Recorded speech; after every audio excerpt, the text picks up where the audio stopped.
Welcome the anointed ones. People don't panic when nothing changes. They panic when change happens too fast for their explanations to keep up. Here's the part nobody likes to admit out loud. When someone goes from zero to unstoppable in a suspiciously short amount of time, the room doesn't applaud first. It freezes. Then it whispers. Because rapid improvement doesn't just impress people, it accuses them. It forces everyone watching to confront a very uncomfortable truth. Growth is not as rare as they've been pretending, it's just inconvenient. There's an actual psychological fact behind this. Studies on attribution bias show that when people witness an unexpected leap in performance, they instinctively assign the cause to an external influence rather than internal effort. Why? Because believing someone did it alone makes the gap feel reachable, and that's terrifying. If discipline, clarity, or self-alignment can trigger an overhaul that fast, then the real question becomes, why haven't I done it? So the mind reaches for a safer explanation. A puppeteer, a hidden hand, a person behind the scenes.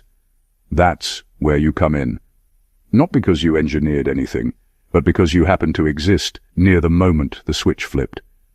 You became the mental bookmark between who they were and who they suddenly became.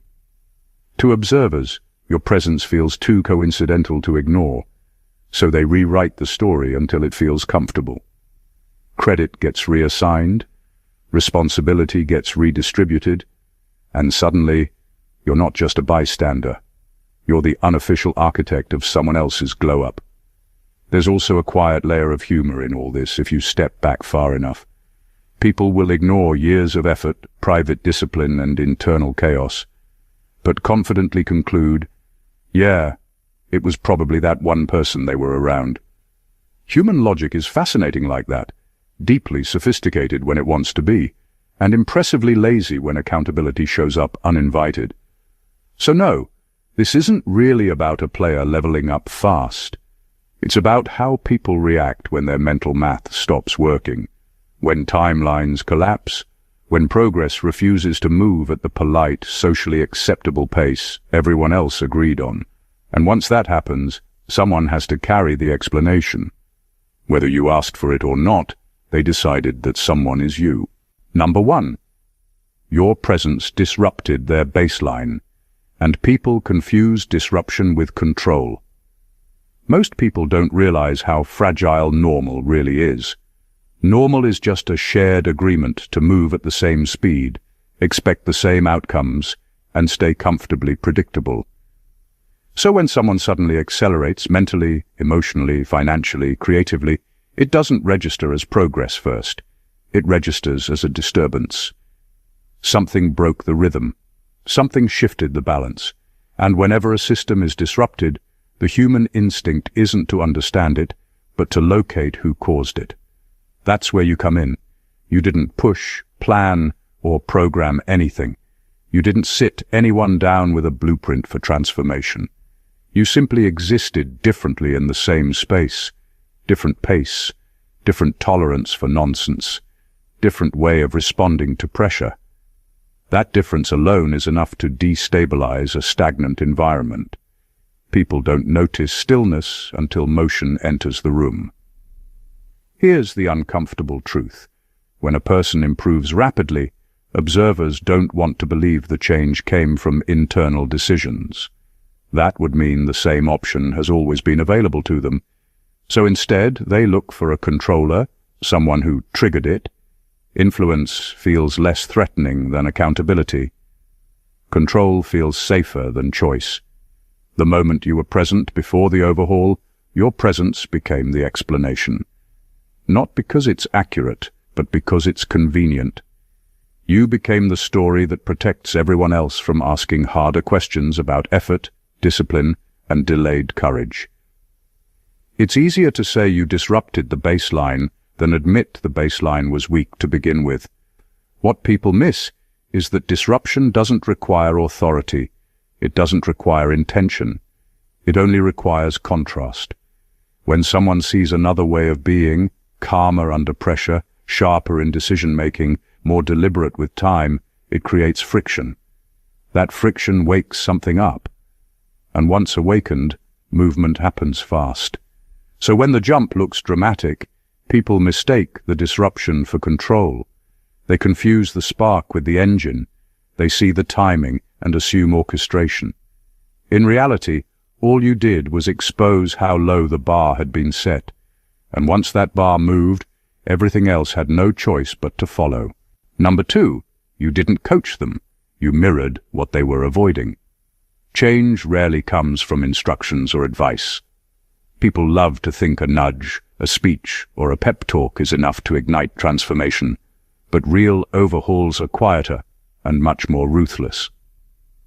What actually triggers someone to level up is confrontation, not of them, but of themselves. And you became that confrontation without even trying. You weren't giving them a plan. You weren't pointing out flaws. You weren't setting deadlines. You were simply showing, through your presence, what they were avoiding facing in themselves. Humans are masters of distraction.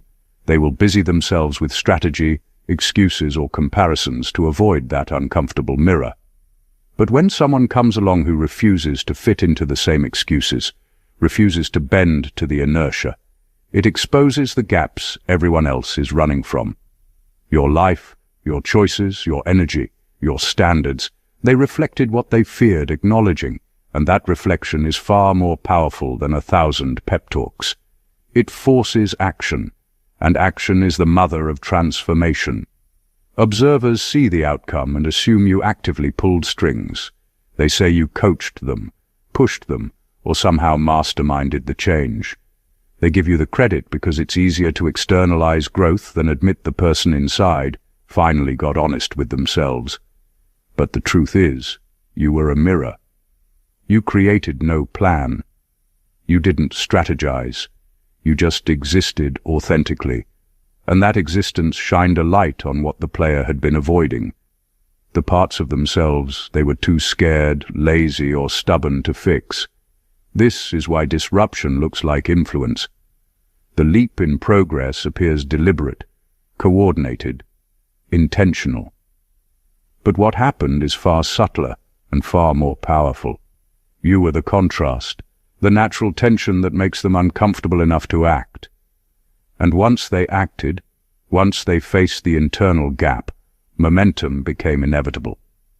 You didn't engineer it, you revealed it, and people misread revelation as manipulation. That's the brutal truth of growth. Sometimes your mere alignment with integrity and clarity is all it takes to make someone confront the work they've been avoiding. And it terrifies everyone who thought they were still in control. Number 3. People assume proximity equals influence because they underestimate self-responsibility. When someone makes a sudden leap, the first instinct of onlookers is to find an external reason. Human brains crave explanations that don't require self-reflection. If someone else is behind it, the world feels fairer, safer, and more predictable.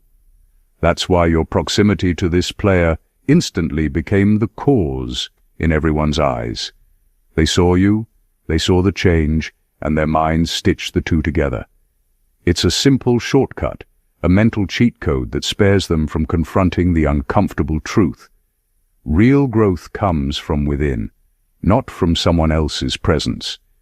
People love to give influence to the visible figure because it removes responsibility from themselves.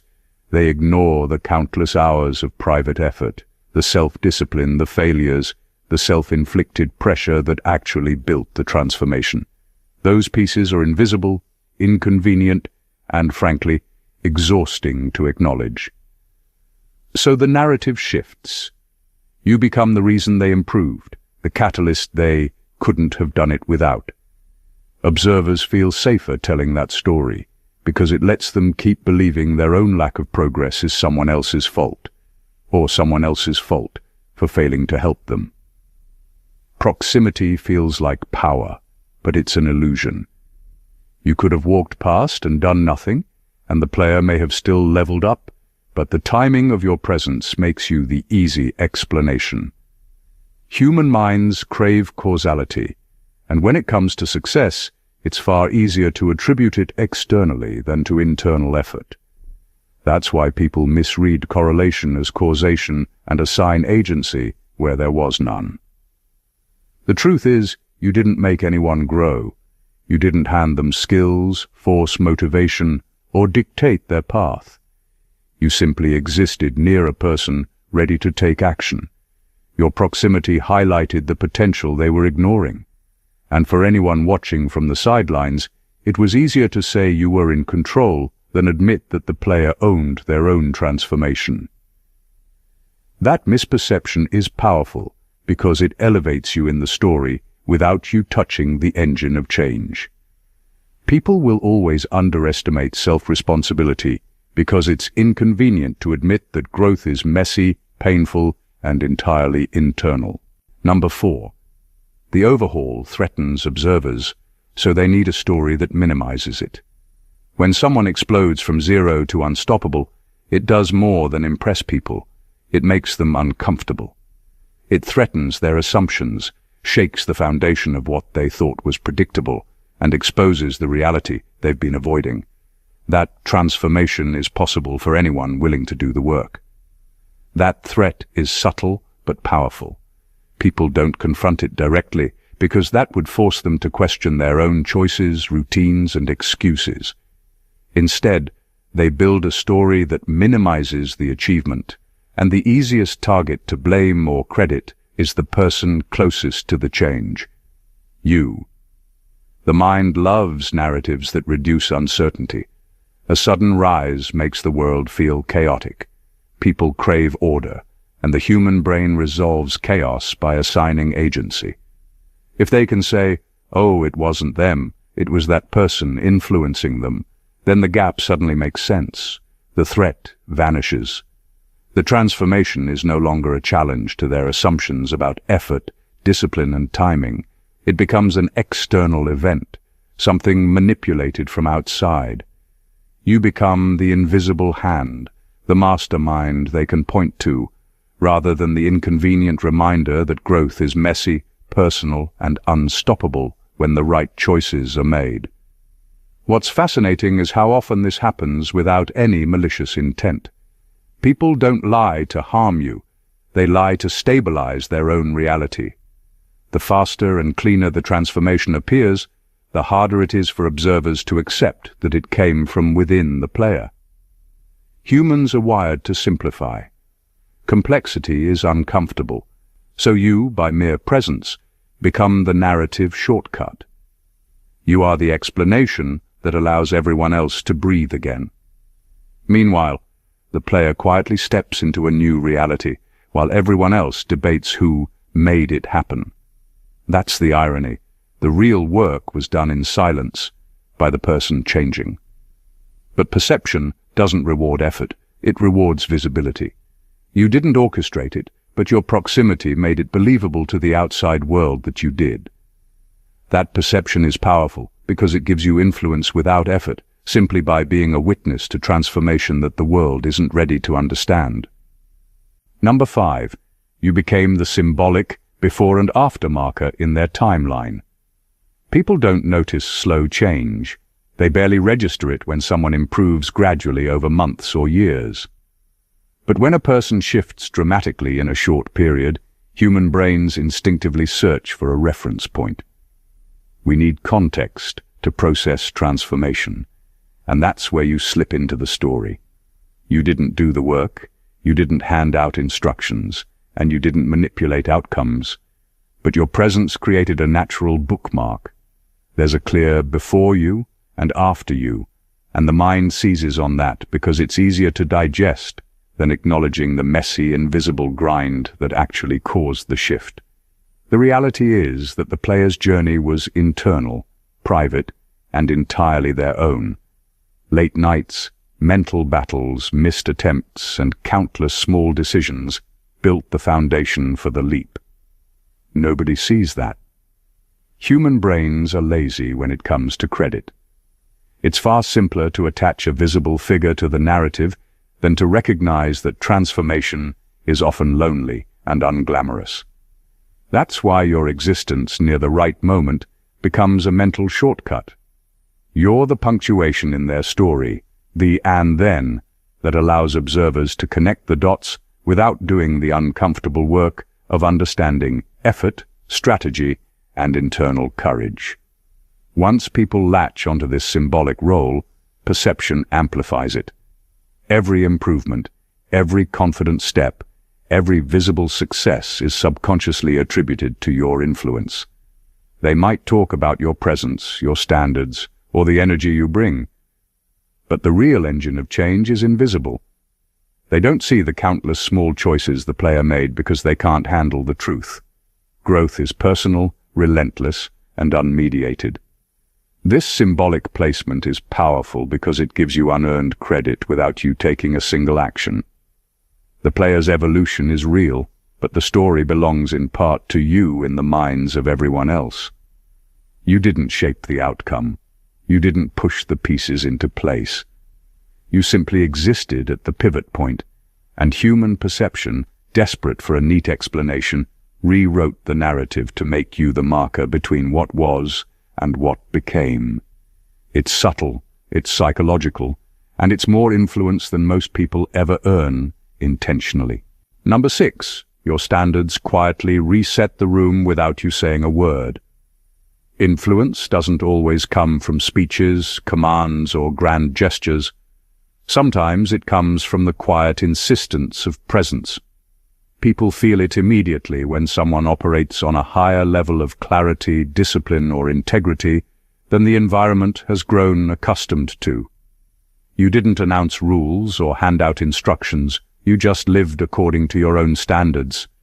And that alone is enough to shift the energy around you, to subtly raise the baseline of what's considered acceptable. Humans are incredibly sensitive to contrast. When someone suddenly embodies a level of focus, poise, or decisiveness that everyone else has been avoiding, it exposes the gaps in others. It's uncomfortable. It creates tension. People start comparing their own behaviors, choices, and routines without even realizing it.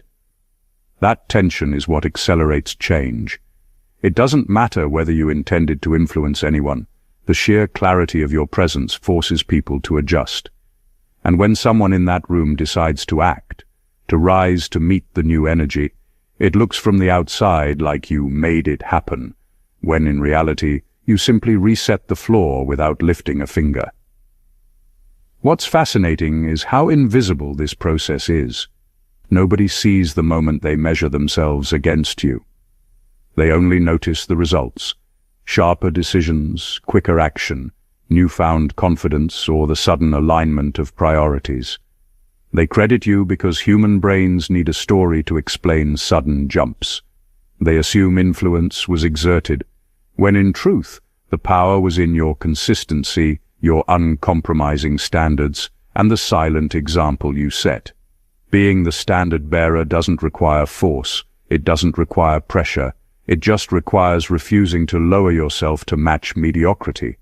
Your energy becomes a quiet benchmark, a gravitational pull that subtly demands adaptation. Once someone rises to meet it, the transformation appears dramatic. Everyone else assumes orchestration. They see only the effect, not the invisible influence of example. And that's why your mere presence can reset a room, quietly, relentlessly, and without ever speaking a single word. Number 7. Observers mistake emotional friction for strategic manipulation. Change is rarely neat. It's messy, uncomfortable, and full of tension. When someone around you suddenly accelerates in life, people watch the process unfold and try to make sense of it. And because humans hate ambiguity, they look for a cause, a visible force that could explain the disruption. That's when your presence gets misread.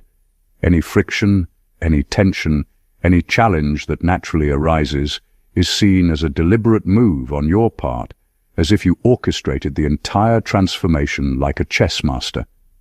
In reality, nothing could be further from the truth. Emotional friction is just the byproduct of contrast. When someone embodies clarity, focus, or authenticity that others in the environment lack, it creates a subtle unease. It's not a push, it's a mirror. People feel it because they can't escape noticing their own gaps. And when the person growing experiences that tension internally, it sparks movement. They confront themselves, confront their limits, confront the work they've been avoiding. That friction is entirely natural. It's not manufactured. It's simply the energy that emerges when someone refuses to settle for mediocrity around others who are still comfortable. Observers, however, love a good story. They see the tension, they see you in the room, and they immediately connect the dots incorrectly. They say, "Oh, they're being pushed, guided, manipulated." They assign intent where none exists because human brains crave causality. It's easier to believe someone controlled the situation than accept that a person could awaken their own potential, challenge themselves, and rise without interference. The irony is that your role in the narrative is entirely accidental. You didn't plan the discomfort. You didn't leverage it. You simply existed as a reference point, a standard, a presence that highlighted the gaps no one else wanted to face. This is why sudden overhauls always create stories around external forces. Emotional friction is unavoidable, but influence doesn't require orchestration. Your presence naturally triggers tension, tension sparks growth, and observers mistake the reaction for strategy.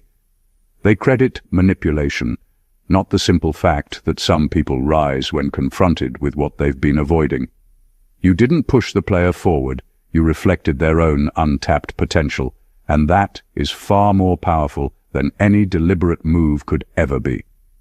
Number 8. The overhaul forced others to reevaluate their assumptions, and they resent that. People are deeply attached to their mental maps of the world. They categorize everyone into neat boxes, predictable, limited, controllable. It's comforting, it's simple, it allows them to feel safe while staying in the same place. But when someone around them explodes into a level of growth that defies expectations, those mental maps crumble. Suddenly, everything they thought they understood about the player and about themselves is called into question. That kind of disruption makes people uncomfortable, and discomfort breeds resentment. Your presence in this scenario becomes a catalyst, not because you pushed or coached, but because you happened to exist in the environment during the transformation. Observers start noticing patterns they had ignored before. They notice how long the player struggled in silence, how small daily decisions added up, how consistency quietly reshaped them. And when they notice, they feel threatened, not by the player, but by the implication that they too have been underestimating potential in themselves and others. That realization is heavy, and humans rarely enjoy admitting they miscalculated. Resentment emerges because people are forced to reconcile two conflicting truths. One, they assumed control and understood outcomes, and two, their assumptions were wrong.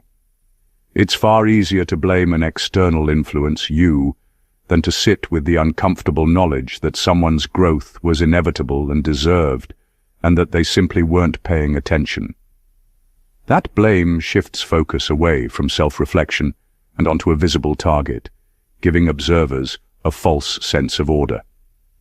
What they fail to see is that transformation is never about the people watching. The player's leap was built in silence, through decisions and work no one noticed. Your presence simply highlighted the shift in contrast, showing the gaps that others had conveniently ignored. People resent what forces them to look at reality they'd rather avoid, and your proximity makes it easy to channel that resentment outward. You didn't cause the transformation, but you became the face of the disruption, the symbol everyone needed to rationalize a change they couldn't fully comprehend. That tension, that subtle discomfort, only magnifies the perception of your influence, making you appear more powerful than anyone could plan or control. Number 9. People overestimate influence because they don't see internal wars. Everyone loves a neat story with a visible hand guiding the outcome. When someone rises fast, the outside world assumes there was strategy, pressure, or influence behind it. What they fail to see, and what most people never understand, is the invisible battlefield that actually drives transformation. Growth doesn't happen in public. It happens in the private corners of a person's mind, in the moments when they wrestle with doubt, laziness, fear, and temptation. Those are the battles nobody observes, and because they're invisible, the world attributes the leap to whatever external presence was nearby. You. The truth is, real change is brutal and unspectacular. It's waking up while everyone else sleeps, forcing yourself to show up when no one is watching, staring down failure over and over until you can't ignore progress anymore. Every win the player achieved came from choices made in silence, tiny acts of courage repeated relentlessly. Those moments leave no trace, no applause, no visible signature. So observers instinctively look for a cause they can see. That's where you enter the narrative. You are the convenient explanation for something far messier and far more personal than anyone is prepared to admit. Humans are wired to assign agency externally because it's psychologically easier. They don't want to acknowledge the sheer amount of effort, pain, and self-discipline that actually fuels transformation. It's more comforting to say it was their environment, or that person, or some hidden influence, than to consider that people can take complete ownership of their own leap. That misperception inflates your apparent influence without any action on your part. What makes this especially fascinating is that you didn't even need to touch the process. You simply existed in proximity to someone ready to fight their internal wars, someone capable of stepping into discomfort and refusing to retreat. Your presence becomes the shorthand story that explains what others can't fully understand. And because people don't see the struggle behind the curtain, they overestimate your influence and underestimate the sheer internal effort that made the transformation inevitable. Number 10. You represent possibility, and possibility scares stagnant minds. People fear what they cannot control, and nothing is more unsettling than the clear demonstration that change is possible. When someone around them transforms rapidly, it forces observers to confront a truth they've been quietly avoiding. If growth can happen that fast for someone else, it could happen for them too. That realization is terrifying, because it doesn't just challenge their assumptions about others, it challenges their assumptions about themselves. You, by merely existing near that shift, became a symbol of possibility. You didn't instruct, push, or manipulate. You simply embodied a standard, a presence, a way of being that reminded others what's achievable, whether they like it or not. Possibility is uncomfortable because it carries responsibility. If a player can rise dramatically, then the rest of the room must either accept mediocrity or step up to meet it. That choice exposes laziness, fear, indecision, and avoidance in ways people don't want to admit. It's easier to assign your presence as the trigger for transformation than to face the fact that growth is always available, and sometimes quicker than anyone expects. You become the convenient scapegoat or the credited engine, because the alternative forces self-examination, and very few are willing to do that. What's fascinating is that you don't even need to act intentionally. Possibility is contagious simply because it exists in contrast to stagnation.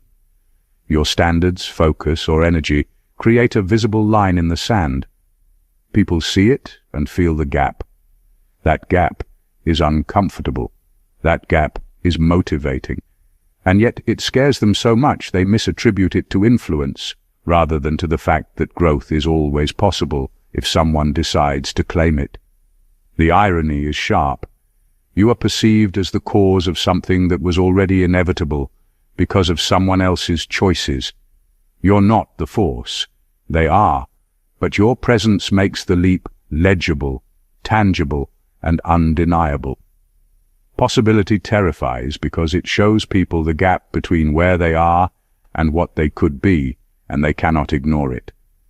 That tension alone explains why your existence in that moment becomes bigger in perception than the action itself. You are the living proof of what is possible, and human minds, comfortable in stagnation, fear it more than failure itself. Number 11. Credit and blame share the same psychological root. Humans have an almost reflexive need to explain outcomes, especially sudden or dramatic ones. When someone rises quickly, people immediately search for a cause. The strange part is, the cause can be framed in two completely opposite ways: credit or blame. Both stem from the same psychological instinct, to protect themselves from the uncomfortable truth that success, growth, or transformation often comes from personal responsibility, consistency, and difficult choices. People would rather assign the outcome to an external force than admit the reality. Someone simply decided to rise and refused to settle for mediocrity. That's why your presence becomes central in the story, whether they paint you as the mastermind behind success or the manipulator behind the curtain. The mind prefers stories with clear lines. Success without an explanation feels chaotic and threatening. Blame is comforting because it frames progress as a product of manipulation. Credit is comforting because it frames progress as a product of someone else's genius. Either way, your role is magnified, and observers can avoid the more difficult reflection that the player's leap was fueled by their own choices, discipline, and courage. By giving you agency in the story, they resolve cognitive dissonance without facing the messy reality of personal growth. It's fascinating because you didn't need to influence anything directly. You simply existed as a reference point, a marker of contrast, a presence that allowed their achievements to be contextualized. That contrast is all humans need to craft a story. When people see it, they assign narrative, whether it's they owed it to you or you forced it out of them. Both interpretations feel logical, both give them a sense of order, and both relieve them from the heavier truth, that growth is internal, relentless, and personal. The irony is sharp. You get amplified influence without lifting a finger. Credit and blame are two sides of the same coin, and your proximity automatically puts you in the middle. The player did the work, bore the struggle, and claimed the transformation. But the human brain demands a story. That story always finds you, inflates your presence, and convinces everyone watching that you somehow controlled what, in reality, was already inevitable. That is power without effort, and it's more absolute than most people ever realize. Number 12. The player changed pace, not personality, and that confused everyone. When someone suddenly accelerates in life, people instinctively assume a total transformation, like a personality swap or some radical reinvention. But that's rarely how real change works. True evolution is about pace, focus, and alignment, not a complete rewrite of who someone is at their core. The player didn't become someone entirely new. They simply started moving differently, thinking differently, and acting with intention they hadn't exercised before. That shift in tempo is subtle to the person experiencing it, but to outsiders, it looks like a dramatic overhaul, and humans naturally search for someone to credit or blame for it. That's where your presence gets magnified. The world struggles to understand invisible effort. No one sees the internal recalibration that makes rapid progress possible. They don't see the countless nights spent wrestling with self-doubt, the repeated failures, the slow rewiring of habits, or the discipline quietly stacking results over time. They only see the sudden leap forward, and their minds scramble to find an explanation. The assumption becomes, someone must have caused this. You, by being near the tipping point, get positioned as that someone, even if your role was purely incidental. What really confuses observers is the subtlety of pace versus personality. The player isn't suddenly fearless, charismatic, or inherently superior. They're just operating with more consistency, clarity, and deliberate action. Those traits amplify their natural abilities and make them appear transformed to anyone stuck in the old timeline. Humans, desperate for a tidy story, misinterpret that acceleration as external influence rather than internal alignment finally paying off. Your proximity becomes a narrative shortcut. People unconsciously link your presence to the change because the shift is visible, dramatic, and easily framed. The reality is far more complex. The transformation came from private discipline, choices, and persistence. But the difference between pace and personality is too subtle for the outside world to pass. They see motion, not the internal engine behind it, and they assign influence where none was required. You didn't rewrite the player. You just existed while someone finally chose to operate at their true speed, and that was enough to make the world assume you controlled the outcome. Number 13. You didn't move the pieces. You revealed the board. Transformation is rarely about being pushed, coached, or manipulated. Most breakthroughs happen quietly, in the spaces no one sees. The early mornings, the sleepless nights, the repeated failures no one talks about. What actually propels someone forward isn't someone else moving the pieces for them. It's seeing the full game clearly. And that is exactly what your presence did. You didn't orchestrate, guide, or control. You revealed the board. You existed in a way that made the invisible structure of possibility undeniable. Suddenly, what was previously hidden, the paths, the consequences, the potential, became obvious. And with that clarity, the player could make the moves themselves.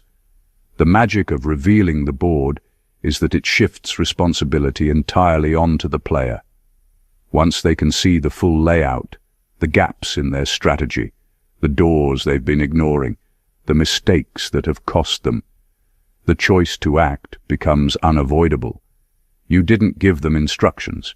You didn't hand them a roadmap. You simply existed in a space where clarity became unavoidable, and clarity is the most powerful trigger for action. Observers, however, don't see the quiet revelation. They see results. They see someone moving differently, faster and more decisively. They see success materializing in ways that feel sudden and almost unnatural, and they need an explanation. That's when you become the perceived engine of change. Because the board was revealed, the leaps look intentional, as if you controlled each move. People credit you because the transformation is legible. They can connect the dots in a way that makes sense, even if the actual labor of progress was carried entirely by the player. What makes this especially potent is that it requires no effort on your part beyond being present and aligned. You didn't need to intervene, correct, or pressure. The very act of existing in clarity, in a space where choices are visible and obvious, is enough to catalyze change. This is why perception so often exaggerates influence. People see the outcome, they see the clarity you embody, and their brains automatically create the story of orchestration. You didn't move the pieces.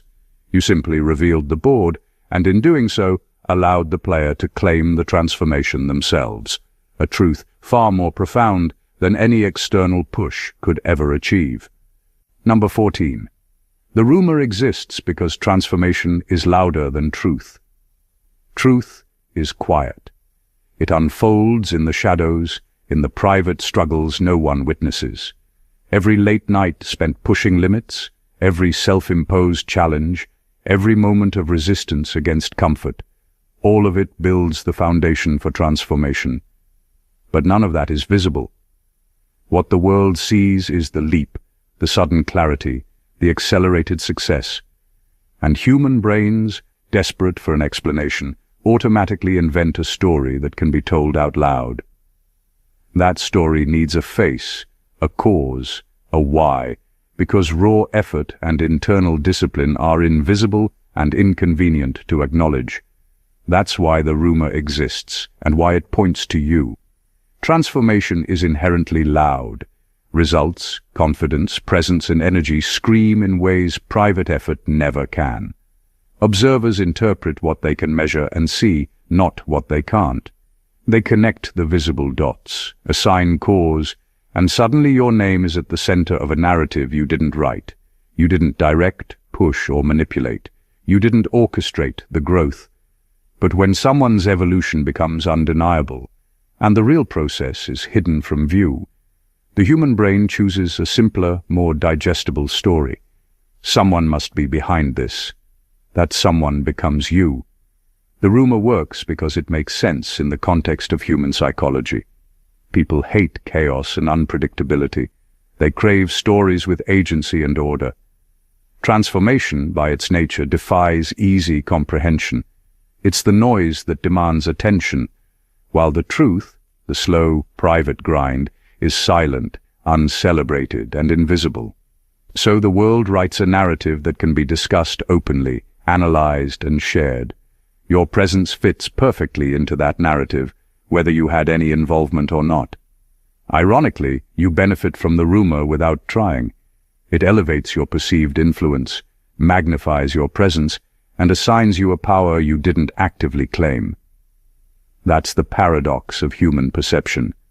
The louder the transformation, the more the invisible truth is ignored, and the easier it becomes to credit the nearest, most visible factor, you. Transformation doesn't need a mastermind to be real. It only needs results. And when the results speak, the story spreads, and people assume causation instead of acknowledging the quiet reality. The player did the work, but the world needed someone to blame or someone to credit, and your name fit the role perfectly. Conclusion. What we've uncovered here is more than just a story of transformation.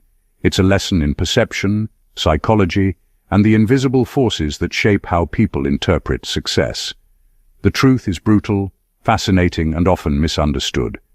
The player's overhaul didn't happen because of someone else's direction, manipulation, or intervention.